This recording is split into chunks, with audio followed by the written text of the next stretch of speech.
سلام دوستان، عزیز، خدمت شما عزیزان هستم با یک پروژه بسیار عالی در قلب گاردن سیتی. همونجور که مشاهده می‌کنید پروژه در 7 طبقه هستش، دارای 2 تا مغازه در طبقه همکف هستیم. لابی بسیار زیبا، بسیار سازنده، خوشنام هستش و در حال ساخت هستش. این پروژه الان در طبقه هفتم هستن.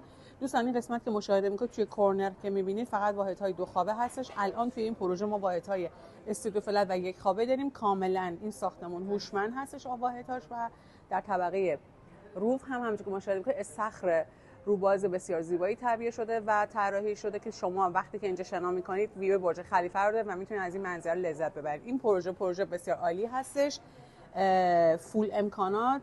مهمترین نکتهش اینه که دسترسی خیلی عالی به خیابان شیخ زاید و هتل های اطراف شیخ زاید، مترو در واقع مترو ورلد ترید سنتر و یا مترو ابراج امارات رو میتونید استفاده کنید و همچنین دسترسی خیلی عالی به خیابان جمعه را داره.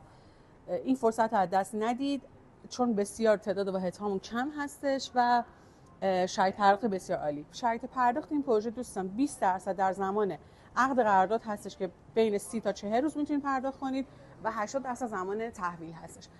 دوستانی که اطلاعات بیشتر میخوان در مورد قیمت ها میتونن با من از طریق واتساپ در تماس باشن. ممنون.